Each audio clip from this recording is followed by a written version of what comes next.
படிப்பு எப்படி இருக்கும் ஃப்ரெண்ட்ஸ்? படிப்பு வந்து கஷ்டம்தான்.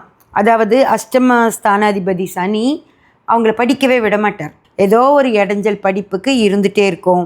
அல்லது படிக்கிறதுக்கான ஒரு இதே கொடுக்காம கொஞ்சம் ஒரு சோம்பேறித்தனத்தை கொடுப்பார். அந்த எந்த ஒரு வேலையும் செய்யறதுக்கு ஒரு இன்ட்ரெஸ்டே இல்லாத மாதிரி பண்ணி வச்சுடுவார். அதனால் இவங்க படிக்கிறது அப்படின்றது ரொம்ப ரொம்ப கஷ்டமாக இருக்கும்.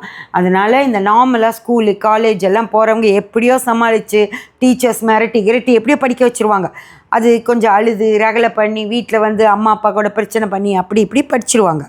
ஆனால் எக்ஸாம்ஸ் எல்லாம் எழுதுறதுக்கு ரெடியாக இருக்கீங்கள, group 1 group 2 bank exams IAS IPS கூட எழுதுறதுக்கு ரெடியாக இருப்பீங்க இல்லையா? அவங்க எல்லோரும் இந்த ஒரு வருஷ காலம் தள்ளி போட்டுறது தான் நல்லது. நீங்கள் எவ்வளோ தான் படித்து கஷ்டப்பட்டு எழுதினா கூட இந்த வருடம் உங்களுக்கு அது மிக சக்ஸஸ்ஃபுல்லாக இருக்கும் அப்படின்னு சொல்ல முடியாது. நீங்கள் ஏதாவது கேள்விக்கு பதில் மறந்துடுவீங்க, இல்லை அந்த நேரத்தில் நேரம் பத்தாமல் போய் ஏதாவது எழுதாமல் வந்துடுவீங்க. அந்த மாதிரி ஏதோ ஒரு பிரச்சனையை தான் கொடுப்பாரு தவிர ஃப்ரீயாக எழுதிட்டு வர மாதிரி பண்ண மாட்டார் ஃப்ரெண்ட்ஸ்.